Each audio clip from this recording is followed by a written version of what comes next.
The West Philippine Sea Newsletter, Volume 26, Addressing the Chinese Sovereignty Threat. The domestic political turmoil between the supporters of President Ferdinand Marcos Jr. and Vice President Sara Duterte is continuing. The ongoing domestic political turmoil between the two office holders has not diverted attention from China's external threat in the West Philippine Sea. This underscores the need for the Philippines to avoid becoming overly focused on its internal political struggles, especially when an aggressive China continues to encroach on Philippine sovereignty and other nations in the South China Sea, and the U.S. is changing administrations. Japanese Foreign Minister Takeshi Iwaya met with Philippine Foreign Minister Enrique Manalo last week in Manila to discuss the security situation in the West Philippine Sea and the South China Sea, and both countries shared concern over China's aggressive territorial claims. This meeting happened after President Joe Biden, Japanese Prime Minister Shigeru Ishiba, and Philippine President Ferdinand Marcos Jr. held a virtual meeting as part of their trilateral arrangement. The foreign minister meeting in Manila reaffirmed the message from the call between Japan and the Philippines, indicating that the U.S. remains committed to the rule-based order security arrangements in the Western Pacific to counter China, particularly given Japan's statement that the security situation is becoming, quote, increasingly severe, end quote. At a press conference with Mr. Manalo, Mr. Iwaya affirmed the commitment of Japan and the Philippines to their bilateral alliances, their bilateral security ties with the U.S., and their trilateral cooperation, which isn't a formal agreement like the two formalized security arrangements they share with the U.S. Like many other parts of the world, the Western Pacific media has exaggerated the fear that the U.S. may withdraw from its alliances in the region, a concern that foreign ministers have also expressed. The Trilateral Alliance is a loose agreement that the Biden administration put in place, but the bilateral alliances between the U.S., Japan, and the U.S. and the Philippines are not new, and both were in place during the first Trump administration. President-elect Trump's choice for his national security advisor, Mike Waltz, declared in November that the Biden's national security advisor, Jake Sullivan, are in agreement. Given China's reputation for challenging new administrations at the start of their terms, part of this statement aims to prevent China from exploiting the power shift. It also is largely true that the Trump administration will have a different tone than the Biden administration, but it will serve the same basic mission as before.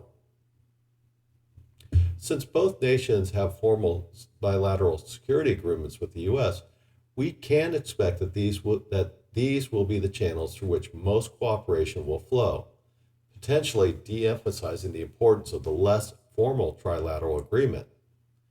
There will be two distinct public messaging changes, though, and both countries will be expected to contribute to their own defense rather than relying on the U.S. to shoulder the majority of the responsibility. But this is largely already in place.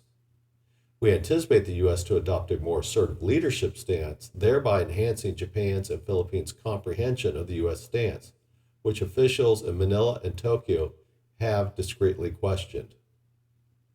This is not to say that the U.S. and the Philippines and Japan do not have legitimate security concerns as the U.S. administration changes and a new national security team assumes power.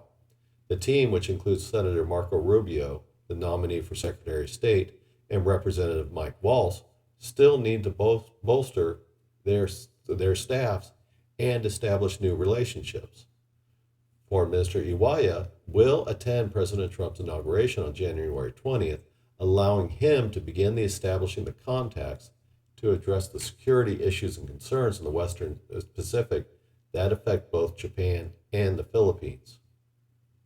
Foreign Minister Manalo also attended the Asian Association of Southeast Asian Nations meeting in Malaysia last week, emphasizing the need for Asia to seriously address the ongoing negotiation of a code of conduct for the South China Sea between the bloc and China, which has been ongoing since 2002. Last year, President Marcos Jr. expressed frustration over the lack of progress at the Asian meeting in Laos. Mr. Manalo asserted that addressing the, quote, milestone issues, end quote, is crucial to establish the scope and legal binding status of this agreement. The agreement not only impacts the Philippines and China in the dispute, but also Vietnam, Malaysia, and Brunei. Mr. Manalo reaffirmed President Marcos' assertion that China has not discussed, let alone negotiated, the more complex aspects of this agreement, which require attention. The challenge for the Asian bloc is that despite the fact that China agreed to negotiate on the issue in 2002, its foreign ministry has nearly unwavering policy that all disagreements with China over the South China Sea need to be negotiated on a bilateral basis with no third parties involved, which would appear to include Asia.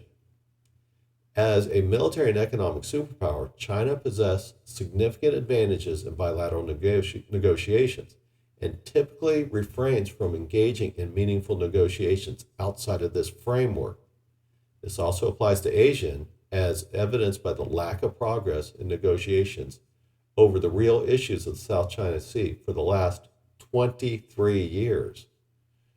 Mr. Manalo addressed reporters at the conference as well, saying that the U.S. has not given any indication it will reassess its engagement in the Western Pacific in either scale or in policy.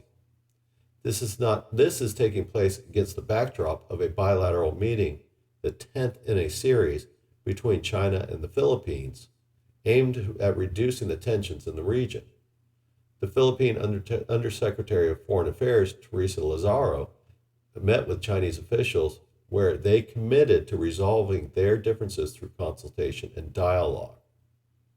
This dialogue occurred 2 days after the Philippine security officials lashed out at China for deploying a large Coast Guard ship to the Scarborough Shoal and sent it to within 77 nautical miles, 143 kilometers, of the Philippines coast in an apparent escalation of tensions. The Philippine National Security spokesperson stated that China's actions were, quote, pushing us to the wall, end quote, and that, quote, all options were on the table, end quote, which is more of a reference to legal action and not military action against China. The Philippines reiterated its steadfastness and refusal to yield to Chinese threats.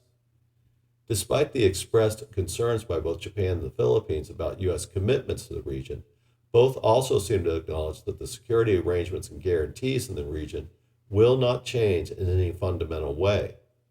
Expect the incoming Trump administration to be more confrontational with China in the Western Pacific and on the global stage, thereby increasing the weight of the security arrangements between the Philippines and Japan with the U.S.